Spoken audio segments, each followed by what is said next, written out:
मैं जी आइए। Good afternoon sir. Good afternoon, please take your seat.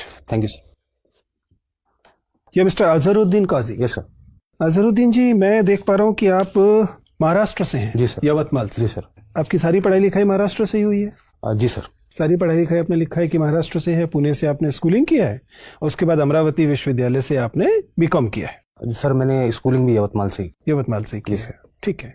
हाँ, पुणे बोर्ड है आपका। जी सर। तो ये आपने 2009 में किया था? जी सर। अब तो 11 साल हो गए हैं इस बात को। जी सर। क्या कर रहे हैं तब से? सर 2009 के बाद से ही मैं प्रिपरेशन में आया था। 2010 और 11 में मैंने 2 अटेम्प्ट्स दिए, लेकिन मैं क्वालिफाई नहीं कर पाया।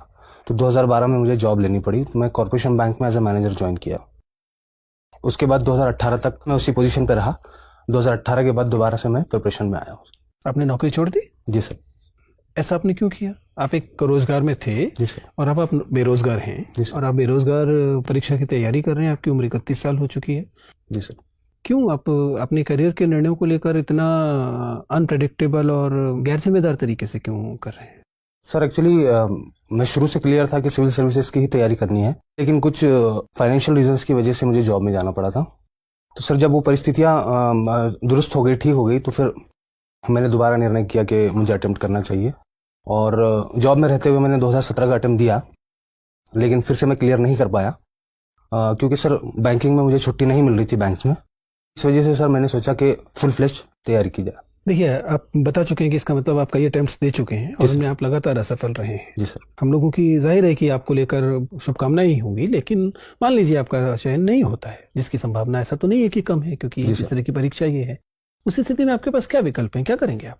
सर उस बारे में तो मैंने सोचा नहीं है, लेकिन मैंने सोचा है कि अगर नहीं होता है तो मैं स्टेट गवर्नमेंट की जो एग्जाम है हमारी, 38 साल वहाँ पे उम्र है, तो मैं स्टेट सिविल सर्विसेज ट्राई करूँगा। संभव है कि आप वहां सफल हो जाएं, लेकिन कोई भी सामान्यतः ये बताएगा कि ये एक स्मार्ट करियर मूव नहीं है, एक वेल थॉट करियर मूव नहीं है। इसमें अनिश्चितता बहुत अधिक है। क्या इतने अनिश्चित और अव्याख्यायित निर्णय लेने वाले व्यक्ति को एडमिनिस्ट्रेटर बनाया जाना चाहिए? सर इसमें अनिश्चितता जरूर है, लेकिन सर देखिए, अभी तो आपके निर्णयों से आपका जीवन प्रभावित हो रहा है, तो आपके वो एकदम हक है ऐसे निर्णय लेने का। जी सर।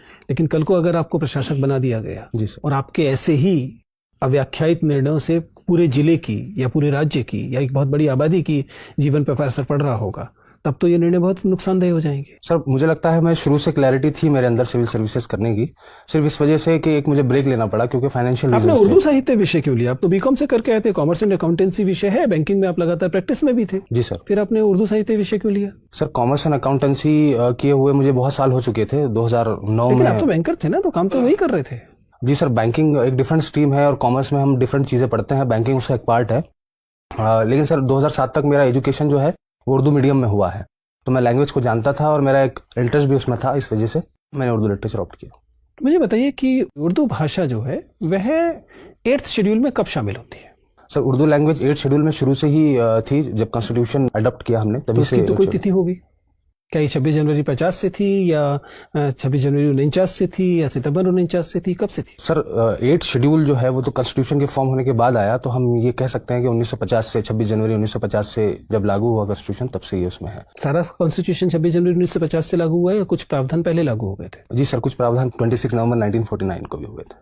अभी हाल में एक विवाद रहा है जिसमें रेलवे के कुछ बोर्ड्स पे उर्दू के स्थान पर संस्कृत में नाम लिखे जाने की बात हुई है। जी सर। क्या ये विवाद है और उर्दू से ऐसी क्या नाराजगी है जो जिसके चलते उर्दू हटा के संस्कृत में नाम लिखे जा रहे हैं, जबकि हिंदी में पहले से लिखे हुए हैं? सर ये नाराजगी का विषय तो नहीं है, उत्तराखंड की ये घटना है। उत्तराखंड में रेलवे स्टेशन के ऊपर में इंग्लिश हिंदी के अलावा उर्दू के अंदर में भी साइन बोर्ड्स और नाम लिखे हुए थे। चूंकि यूपी की एक ऑफिशियल लैंग्वेज थी उर्दू, इस और उत्तराखंड जो है स्टवाइल यूपी का पार्ट था, इस वजह से वहाँ पे उर्दू लिखी हुई थी।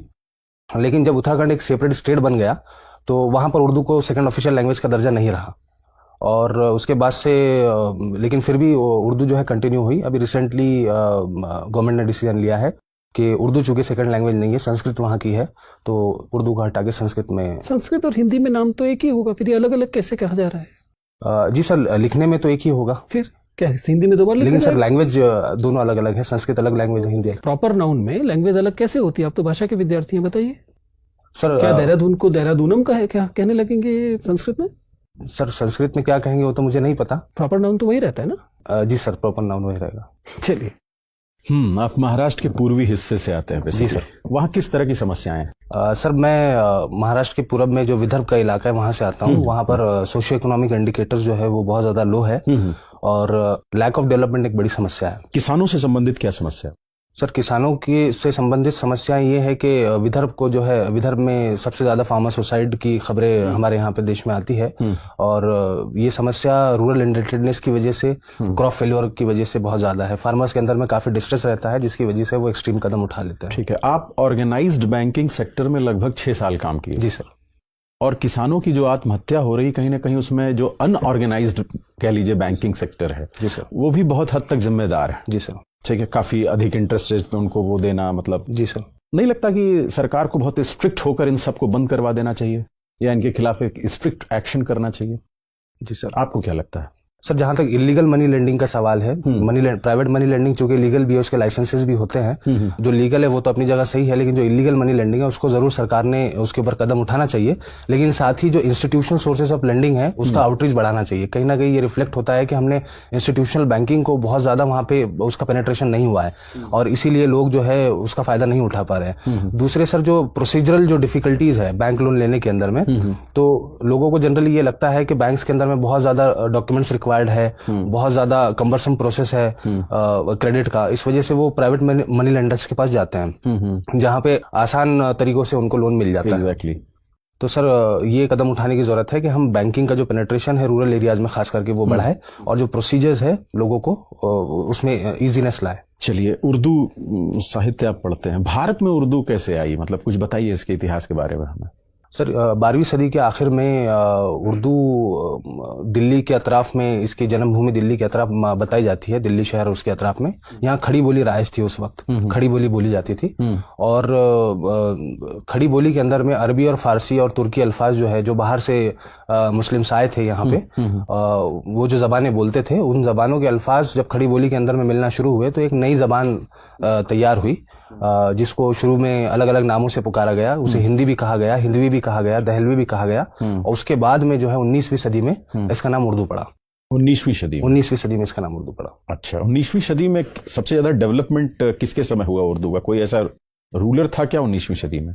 19वीं सदी में रूलर बहादुर शाह जफर थे। वो खुद भी एक शायर थे और उनके जमाने में बड़े शायर भी गुजरे हैं जिसकी वजह से उर्दू का काफी डेवलपमेंट हुआ। इनफैक्ट 19वीं सदी का जो निस्फ है, जो यानी 1850s का जो दौर है, वो उर्दू का सुनहरा दौर माना जाता है क्योंकि इस दौर में गालिब और ज़ौक़ जैसे बड़े पाए के शायर भी यहाँ मौजूद थे। अच्छा, अभी एक कंट्रोवर्सी हुई फैज अहमद फैज के कुछ उसको लेकर, इसके बारे में आपका क्या सोचना है? सर कंट्रोवर्सी को लेकर? हाँ बिल्कुल सर, फैज अहमद फैज की जो पूरी शायरी है वो एक तरह की रेसिस्टेंस पोएट्री है उनकी और सियासी शायरी भी उन्होंने की है। हाँ।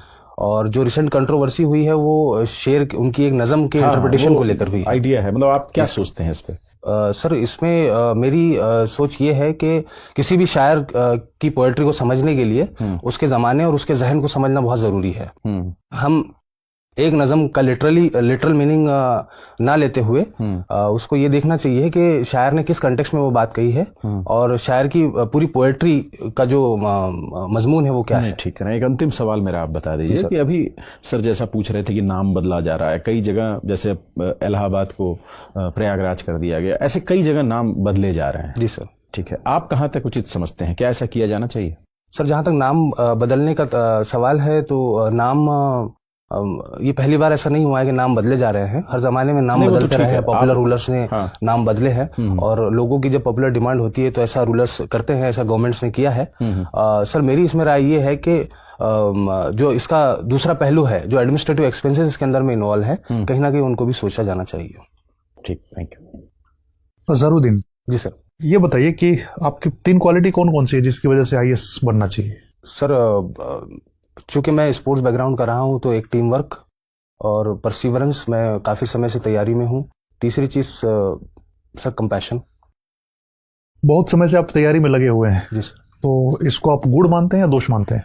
सर ये गुड और बैड के टर्म्स में तो मैं कैटेगराइज नहीं कर पाऊंगा। मैं क्यों नहीं कर पाएंगे? क्योंकि आपका मामला है, किसी और का मामला होता तो कैटेगराइज कर पाते आसानी से। नहीं सर, किसी भी चीज को कैटेगराइज करने से पहले उसके पीछे की वजह जानना बहुत जरूरी है। तो मेरा ये मानना है कि अगर किसी चीज में मुझे टाइम लग रहा है और उसके बावजूद मैं अगर उस चीज को परसू कर रहा हूं तो ये मेरे लिए गुड है। ओके, ठीक है। आप विदर्भ से आते हैं, जो कि एक ड्राउट प्रोन एरिया है महाराष्ट्र का, जी है ना, सूखा प्रवण क्षेत्र है। ड्राई फार्मिंग क्या होती है? ड्राईलैंड फार्मिंग से आपको क्या समझ आता है?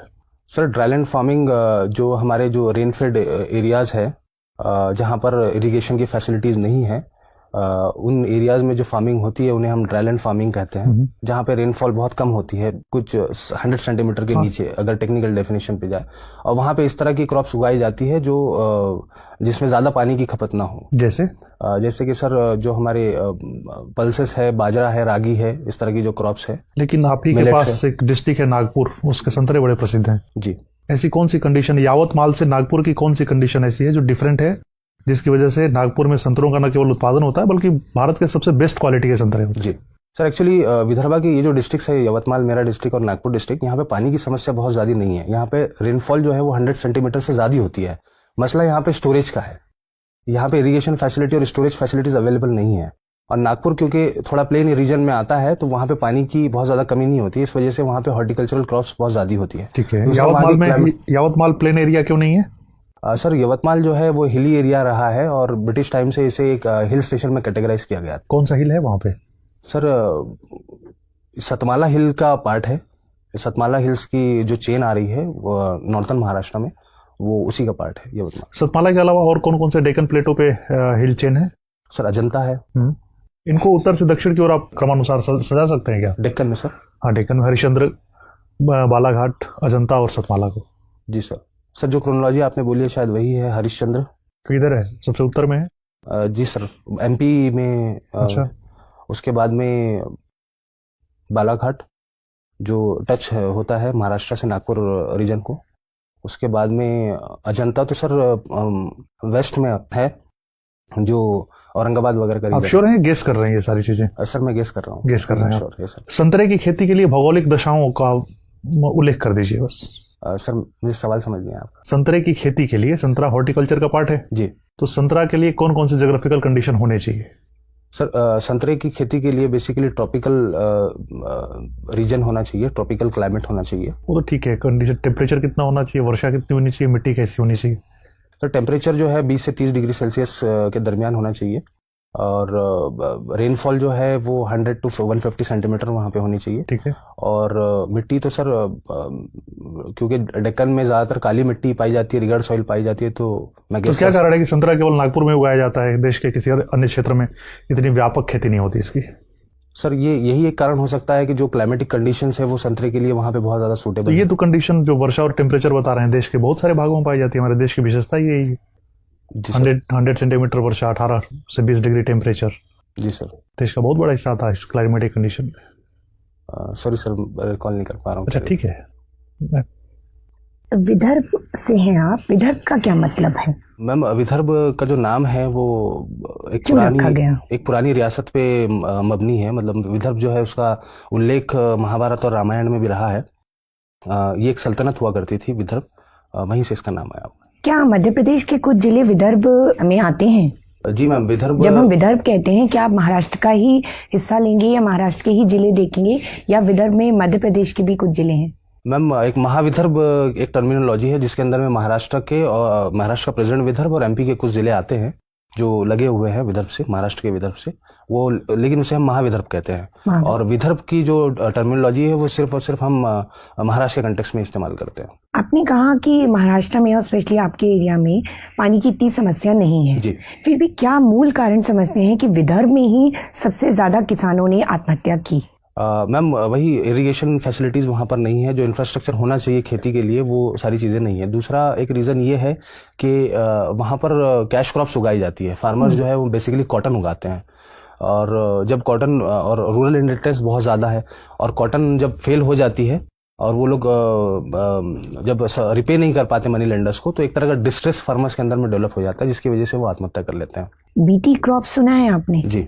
What are BT crops? क्या है BT crops? Biotechnologically developed seed है कॉटन का। तो BT stand for biotechnology? No ma'am, BT stands for bacillus thuringiensis। It's a, ये जेनेटिकली मॉडिफाइड एक प्लांट है, बीटी कॉटन। आपने कहा बैसिलस एक प्लांट है या कोई और जीव है?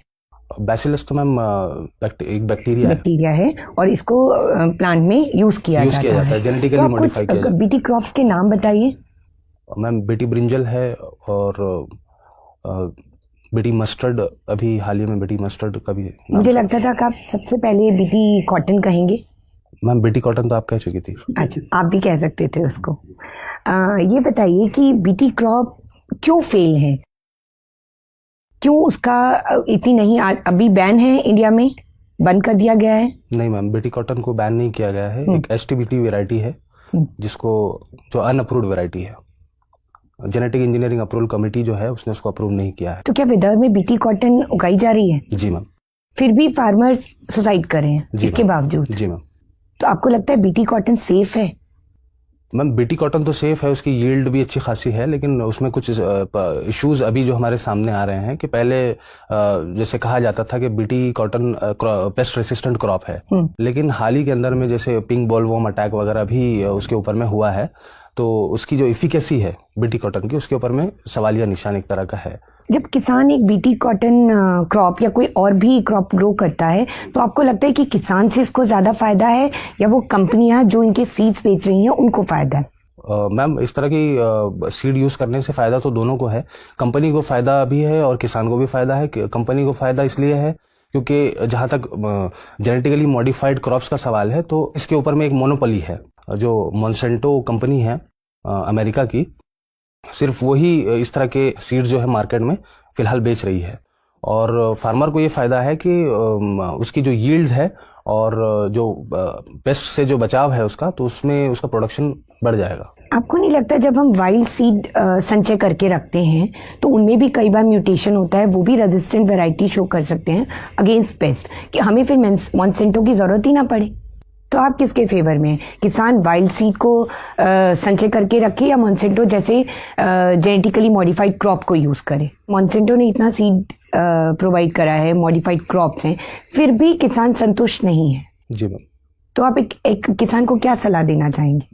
मैम चूंकि जेनेटिकली मॉडिफाइड जो क्रॉप है उसकी यील्ड ज़्यादा अच्छी है और फार्मर्स की इनकम उससे काफ़ी इंक्रीज हुई है, इस वजह से मैं सलाह यही देना चाहूँगा कि बीटी कॉटन को इस्तेमाल किया जाए, लेकिन उसके अंदर जो ड्रॉबैक्स है, जो हाल ही के अंदर में जो पेस्ट रेसिस्टेंस उसके अंदर में जो पेस्ट का जो अटैक्स उसके ऊपर में हो रहा है और रेसिस्टेंस खत्म हो रहा है, तो उसके अंदर में सुधार लाने की ज़रूरत है। और साथ ही ये जो बीटी का जो मार्केट है जो जेनेटिकली तो मतलब उस सुधार के लिए किसान इंतजार करे? नहीं मैम, किसान तो उस चीज़ के लिए इंतजार नहीं कर सकता, लेकिन शॉर्ट टर्म के अंदर में अगर उसको अपने रेवेन्यूज इंक्रीज करना है तो उसके पास इसके अलावा कोई ऑप्शन भी नजर नहीं आता, क्योंकि इसमें उसकी इनपुट कॉस्ट काफी कम हो जाती है। हजरुद्दीन, आपने अपनी हॉबीज इंटरेस्ट में लिखा है वॉचिंग वेब सीरीज, कौन सी है आपकी फेवरेट? मैम रिसेंटली मैंने एक rise of the empires Ottomans series देखी है, वो मेरी फेवरेट। ठीक है, ये वेब सीरीज जो है एक जिन एप्स पे आती हैं उनको एक पर्टिकुलर टर्मिनोलॉजी के साथ बुलाया जाता है। जी मैम। क्या है वो? Over the top services platform. Over the top services क्या है ये? इनको ओवर द टॉप सर्विसेज क्यों बोला जाता है? मैम जो ट्रेडिशनल जो जरिए है जैसे टीवी और सैटेलाइट, ये जो जरिए है कम्युनिकेशन, मीडिया कम्युनिकेशन के, या तो इससे हटकर ये एक सर्विस प्रोवाइड करते हैं उसको बाईपास करके, इस वजह से इनको ओवर द टॉप सर्विसेज कहते हैं। जो इंटरनेट सर्विस प्रोवाइडर्स है वो ये सर्विस देते हैं। अच्छा, एंड अगर हम इनकी वेब सीरीज के एडवांटेजेस और डिसएडवांटेजेस देखें तो क्या आप मेजर करेंगे किस साइड बैलेंस टिल्टेड है, एडवांटेजेस या डिसएडवांटेजेस? मैम इसके एडवांटेजेस भी काफ़ी है और कुछ डिसएडवांटेजेस भी है। एडवांटेजेस में जैसे जो क्रिएटिव कंटेंट है वो व्यूवर्स के सामने आ रहा है, व्यूवर्स के पॉइंट ऑफ व्यू से मुझे एडवांटेजेस और डिसएडवांटेज है। क्रिएटिव कंटेंट उसके सामने आता है। दूसरी चीज़ ये है कि इसमें जो वेब सीरीज जिस तरह की बन रही है उसमें बहुत ज़्यादा रियलिटी से क्लोज वेब सीरीज कंटेंट हमारे सामने आ रहा है, तो एक तरह से समाज को समझने के लिए, समाज की रियलिटीज़ को समझने के हिसाब से भी ये काफ़ी फ़ायदेमंद है। दूसरा इसके एस्थेटिक पर्पज़ है। जब जिस तरह की हमारी लाइफ फास्ट हो गई है तो इसमें एक एंटरटेनमेंट का जरिया है और इसके अंदर में ईज़ है चूँकि। ठीक है, और डिसएडवांटेजेस? डिसएडवांटेजेस मैम इसमें ये है, बेसिकली यूथ्स के लिए ये है कि बहुत ज़्यादा कुछ सीरीज़ के अंदर में, इसके अंदर में वायलेंस और अब्यूजिव लैंग्वेज और न्यूडिटी को लेकर डिसएडवांटेजेस है। दूसरी चीज़ ये है कि ये एक तरह की सोशल बिंजिंग जो होती है, इसके साइकोलॉजिकल प्रॉब्लम्स हो रहे हैं, यानी मल्टीपल एपिसोड जो है एक सिटिंग में देखने की वजह से डिप्रेशन और कई तरह की बीमारियां, साइकोलॉजिकल बीमारियां भी इससे होती हैं। ठीक है, आपने बोला कि कंटेंट जो है वो नेगेटिवली इम्पैक्ट कर सकता है यूथ को, तो इसके रेगुलेशन कौन करता है कंटेंट का? मैम, इसके रेगुलेशन के लिए कोई एक्सटर्नल एजेंसी तो नहीं है, ये सेल्फ रेगुलेशन पे बेस्ड है। ओके। आप कॉर्पोरेशन बैंक में काम कर चुके हैं। जी मैम। मुझे बताइए, कॉर्पोरेशन बैंक नेशनलाइज कब हुआ था? मैम, कॉर्पोरेशन बैंक नेशनलाइज हुआ 1980 में। 1980 में। जी। एंड आपको लगता है the nationalisation was a good step, एक कामयाब रहा वो? जी मैम। मैम, एक्चुअली जिस वक्त नेशनलाइजेशन किया गया था उस वक्त जो मोटिव्स थे नेशनलाइजेशन के वो ये थे कि बैंकिंग का जो आउटरीच है वो ज़्यादा से ज़्यादा लोगों तक पहुँचे, जिसे हम फाइनेंशियल इंक्लूजन कहते हैं, और फाइनेंशियल इंक्लूजन के पॉइंट ऑफ व्यू से ये एक अच्छा कदम रहा था। दूसरा ये था कि हमारे जो सेक्टर्स थे, कुछ सेक्टर्स ऐसे थे जिन्हें हैंड होल्डिंग की ज़रूरत थी, तो चूंकि नेशनलाइज बैंक का one of the objective socio economic welfare भी है, इस वजह से भी उनका उस एस्पेक्ट से भी नेशनलाइजेशन बहुत ज़रूरी था। जैसे एमएसएमईज में और एग्रीकल्चर में जो हमने क्रेडिट सपोर्ट दिया है, शायद हम प्राइवेट बैंक्स की मदद से उतना सपोर्ट उसको नहीं दे पाते। राइट। मुझे बताइए, अगर यूएस, रशिया और चाइना में प्रायोरिटाइज, मतलब एक रैंकिंग देनी हो कि इंडिया की फॉरेन पॉलिसी का फोकस और प्रेफरेंस किसको होनी चाहिए, रैंकिंग अगर आप दे सकते हैं तो, US, Russia and China. Ma'am, foreign policy जो हमारी होती है उसका बेसिक ऑब्जेक्टिव स्ट्रेटेजिक इंटरेस्ट होता है, तो इसमें रैंक देना मेरे हिसाब से मुनासिब नहीं होगा। हाँ, हमको ये चाहिए कि जो भी मेजर पावर्स है और उनके साथ रिलेशंस मेंटेन किया जाए, और प्राइम ऑब्जेक्टिव ये रहे कि हमारा स्ट्रेटेजिक इंटरेस्ट सर्व हो, तो सभी के साथ हमको रिलेशंस को बैलेंस करते हुए चलना होगा। क्या हम अभी ये बैलेंस मेंटेन कर पा रहे हैं या नहीं? जी मैम, बैलेंस तो हम मेंटेन कर रहे हैं। जिस तरह से हमने डिहैपनेट किया दूसरे कंट्रीज के साथ भी हमारा रिलेशन, उसी तरह का बैलेंस हम कोशिश कर रहे हैं, but we are working on very tight rope. जो ट्रेडिशनल हमारे जो रशिया जो हमारा ट्रेडिशनल लाई रहा है, और उससे कहीं ना कहीं थोड़े बहुत रिलेशंस हमारे अभी पीछे गए हैं, और हम अमेरिका की तरफ हमारा झुकाव कुछ अभी रिसेंट टाइम्स में ज़्यादा हुआ है, लेकिन फिर भी हम डिफेंस टाइज और अदर टाइज, टेक्नोलॉजिकल टाइज जो है रशिया से मेंटेन किए हुए हैं और बैलेंस कर रहे हैं। ठीक है, मेरा आखिरी सवाल आपसे कि एक टर्म यूज होता है, उसको बोलते हैं फतवा पॉलिटिक्स। फतवा पॉलिटिक्स क्या है ये? मैं मुझे फतवा तो पता है, फतवा पॉलिटिक्स किस? मे बी कभी जब मतलब एक रिलीजियस इंस्टीट्यूशन के थ्रू पॉलिटिकली इंस्पायर्ड फतवाज इशू करे जाते हैं, उसकी प्रैक्टिस। Thank you. तो क्या आपको लगता है कि हाँ ये प्रेवलेंट है या ये नहीं है प्रेवलेंट? इस तरह की चीज़ तो मैंने कभी सुनी नहीं है, तो नहीं, ये सुना है आपने कि पॉलिटिकली इंस्पायर्ड फतवाज इशू करे जाते हैं इमाम्स के द्वारा? नहीं मैम, सुना नहीं। ये नहीं सुना है। ठीक है, मुझे बताइए कि मुस्लिम विमेन जो हैं उनका स्टेटस कम्युनिटी में कैसा देखा जाता है? मैम, कम्युनिटी में मुस्लिम वुमेन का जो स्टेटस है वो इक्वल ट्रीट किया जाता है, इक्वालिटी वाला स्टेटस है। और रिसेंट टाइम्स में इसकी झलक हम जो डिफरेंट प्रोटेस्ट हो रहे हैं कंट्री के अंदर में, जिसमें leading role Muslim women play कर रही है, उसमें भी हम देख सकते हैं कि जो एक इमेज बनी हुई थी मुस्लिम वुमेन की कि उनको घर में रखा जाता है, उनको पर्दे में रखा जाता है और उनको इक्वल ट्रीटमेंट नहीं दिया जाता है, तो वो जो एक नेगेटिव इमेज थी वो कहीं ना कहीं दुरुस्त हुई है। ठीक है, तो आप कह रहे हैं वो एक इमेज ही थी जो अब ब्रेक हो गई। Thank you.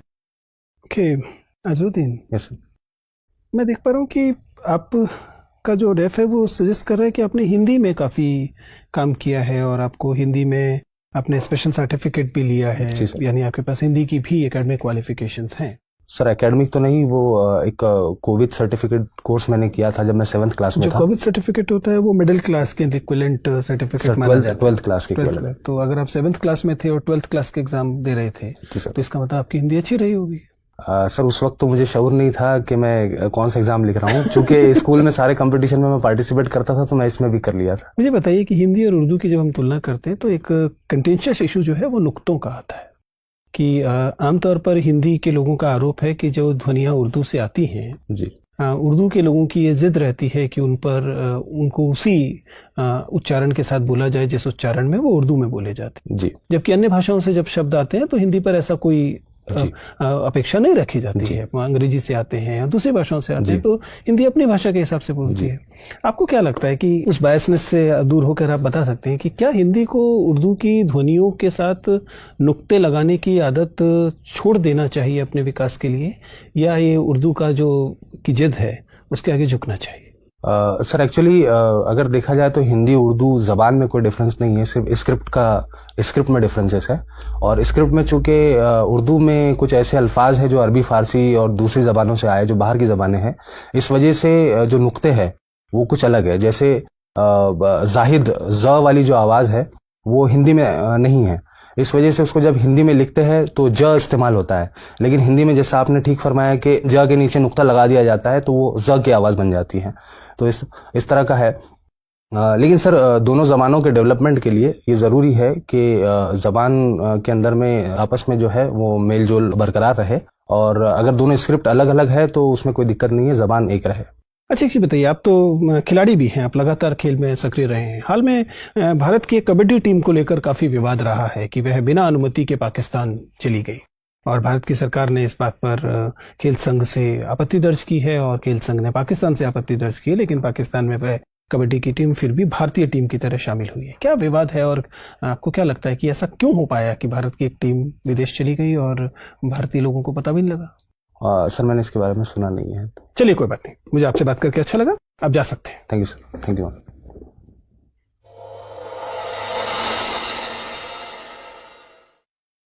बैठिए अजहर थैंक यू जी। अजहरुद्दीन जी, कैसा लग रहा है, कहाँ आपको लग रहा है कि आप सही जा रहे हैं और किन एरियाज में लग रहा है कि सर यहाँ भी थोड़ा सा और एडजस्टमेंट चाहिए? सर एक तो कॉन्फिडेंस की कमी लगी मुझे, और जो करंट अफेयर्स में आपने कुछ इश्यूज बताया उर्दू से रिलेटेड, जो अभी आखिरी सवाल था उसमें मुझे लगा कि मैं शायद अच्छा जवाब नहीं दे पाया। अजहरुद्दीन, आपके विषय में हम लोगों ने जो इंटरव्यू के बाद आपके आपस में चर्चा की है, कुछ चीज़ें इंटरेस्टिंग निकल कर आ रही है। देखिए, आपका इंटरव्यू साधारण इंटरव्यू नहीं होगा जी। आपको इंटरव्यू के बारे में थोड़ा सा एक पूर्व राय बना लेनी चाहिए कि आपका इंटरव्यू साधारण औसत इंटरव्यू जैसा नहीं जाएगा।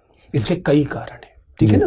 एक कारण तो आपकी उम्र बनती है, दूसरा कारण आपका समुदाय बनता है। बहुत कम मुस्लिम कैंडिडेट्स के इंटरव्यू होते हैं, और लगभग सबसे हम लोग ये बात पहले कहते हैं कि आप इस बात के लिए तैयार होके जाइए कि आपके इंटरव्यू साधारण इंटरव्यू से कुछ भिन्न तरीके से लिए जाते हैं। इसके फायदे भी है, नुकसान भी है। फायदा तो ये है कि आपको मालूम है, एक सेंस में पेपर आउट हो गया है, आपको मालूम है कि उस दिशा में जाएगा। नुकसान जाहिर है कि यह है कि आपके मूल्यांकन के तरीके भी कई बार वही नहीं होते जो बाकी कैंडिडेट्स के मूल्यांकन के हो रहे होते हैं, ठीक है ना। तो इन एक्सपेक्टेशंस के साथ जाइएगा। खुशी की बात यह है कि हम लोगों की समझ में आप एक शानदार कैंडिडेट हैं। आपका जो इंटरव्यू देने का तरीका है उसमें जो संतुलन है और जो एक तरह का स्थिरता है, जी सर, वो मेरे अनुभव में बहुत कम विद्यार्थियों में होती है, बहुत कम कैंडिडेट्स में होती है। Thank you sir. उसकी वजह ये हो सकती है कि एक तो रिलेटिवली आपकी उम्र ज्यादा है, तो आपके अंदर एक स्थिरता समझ के स्तर पर भी आ गई होगी। दूसरा, तैयारी के स्तर पर भी शायद बाकी लोगों से बेहतर स्थिति होने की वजह से स्थिरता है। और बोर्ड मेंबर्स को जल्दी ही आप इम्प्रेस करेंगे, क्योंकि बोर्ड मेंबर्स सामान्य कैंडिडेट्स में वो चीज नहीं देखते हैं। आत्मविश्वास आपको लग रहा है कम है, लेकिन ऐसा कोई बहुत इंटरव्यू में रिफ्लेक्ट नहीं हो रहा है। जी सर। आपके बैठने के तरीके में नहीं हो रहा है, आपका बैठना सही है, आपका voice level by and large ठीक है, आपकी हिंदी अंग्रेजी दोनों में अच्छी पकड़ है, बल्कि आप हिंदी के अच्छे कैंडिडेट की तरह हैं। मुझे नहीं पता कि वहाँ आपको उर्दू कहने से कोई फर्क पड़ेगा कि नहीं, आप हिंदी में भी इंटरव्यू दे सकते हैं और दे ही रहे होंगे। In fact there is no point getting a interpreter from Urdu to Hindi, कोई लॉजिक नहीं है उस बात का, ठीक है ना। हैंड मूवमेंट आपका रेस्ट्रिक्टेड है, आई कॉन्टैक्ट आपका अच्छा है, फ्लो आपका अच्छा है, आपकी अंदर एक तरह का जो पॉजिटिव आपके इंटरव्यू की सबसे मजेदार बात है वो एक परफॉर्मेंस कंसिस्टेंसी है। नॉर्मली हम लोग कैंडिडेट्स को की परफॉर्मेंस को डिप करते हुए देखते हैं, रेयर कैंडिडेट में इससे ऊपर जाते हुए भी देखते हैं। मैं आपके साथ ये दावा तो नहीं कर सकता कि वो ऊपर जा रही है, लेकिन आप कंसिस्टेंट हैं अपने through the interview, which is a positive thing and you must maintain that, ठीक है ना। उसे आपको बना के रखना है। एनालिसिस भी आपका अच्छा है, ऊर्जा भी आपके अंदर बाय एंड लार्ज ठीक है। अब चैलेंजेस कहाँ हैं? चैलेंजेस कम्युनिकेशन में नहीं है, चैलेंजेस दो फ्रंट पर है। एक मतलब दोनों ही चैलेंजेस एक ही चीज से इमर्ज कर रहे हैं, वो ये है कि आपको बोर्ड मेंबर्स के अंदर जो प्रेजुडिसेस होंगे उनसे टकराना होगा। जी, ये प्रेजुडिसेस आपकी एज को लेकर होंगे जी, और ये प्रेजुडिसेस हो या व्यक्त हो या ना हो, कभी कभी कम्युनिटी को लेकर होंगे जी, ठीक है ना। जो एज को लेकर का प्रेजुडिसेस है वो इस सेंस में होंगे कि अब इतनी उम्र हो गई है, इतने साल नौकरी करके आया, मोल्ड करना पॉसिबल नहीं है जी, तो आपको वो एनर्जी दिखानी है जी sir, and willingness to learn दिखानी है। कैसे दिखाएंगे आपकी चुनौती है। जी अपने सवालों को इस तरीके से आप बताएंगे जिससे लगे कि आपके अंदर नई चुनौतियों को लेकर उत्साह रहता है। जी सर। ठीक है ना, इस वाले एस्पेक्ट को आप बताएंगे। अगर आपको मौका मिले तो अपनी सर्विसेज के अनुभव जो है उनके आधार पर बताएं या अपने जीवन के अनुभव के आधार पर बताएं, लेकिन ये दिखाएं कि you have this tendency of moulding yourself if necessary. जी सर। आप बात समझ पा रहे? जी सर। दूसरा जो है वो कम्युनिटी प्रेजुडिसेस को लेकर बात है। मैं ये नहीं कह रहा कि बोर्ड मेंबर एसेंशियली प्रेजुडिस्ड होंगे, लेकिन पास्ट अनुभव बताते हैं कि कभी कभी वो नेगेटिव हो जरूरी नहीं है, कई बार पॉजिटिव भी होते हैं जी। लेकिन दे व्यू समटाइम डिफरेंटली। तो आपकी जो छवि आनी चाहिए वो प्रोग्रेसिव मुस्लिम वाली छवि आनी चाहिए। जी। बाय एंड लार्ज आती है, लेकिन आपके साथ स्पेसिफिक क्वेश्चन बहुत कम हुए, जी। सिवाय जब फतवा पॉलिटिक्स और वेमेन वाला इश्यू आ रहा था, वहां पर एक इंट्रोस्पेक्शन का एलिमेंट गायब था। आप समझ पा रहे हैं? जी। तो आई एडवाइस यू टू, इसको सीधा सीधा ये मत कहिए कि ये केवल छवि है। जी सर। आप ये कहिए कि बदलाव में हो, मतलब समझ रहे हैं? जी, जी, जी। ये एक कम्युनिटी में आता हुआ बदलाव है। हम मानते हैं कि कुछ जगह पर ऐसी स्थिति है, जी। लेकिन सकारात्मक चीज ये है कि हम उससे बाहर आ रहे हैं। जी सर। Getting my point? जी सर। ये एक रिफॉर्मेटिव इंट्रोस्पेक्शन वाला एंगल रहेगा तो आप वो रिलेटिवली प्रोग्रेसिव। अदरवाइज क्या लगता है वो थिन बाउंड्री लाइन हो जाती है जहां पे पता लगता है कि पता नहीं एकदम ये हो जाए कि नहीं जी सब कुछ अच्छा है। जी सर। वाला बात। तो वो उसका आप इस्तेमाल स्ट्रेटेजिकली कर सकते हैं। मतलब मेरी सलाह रहेगी कि करें। जी। नॉर्मल छवि आनी चाहिए कि आप एक प्रोग्रेसिव फॉरवर्ड लुकिंग मुस्लिम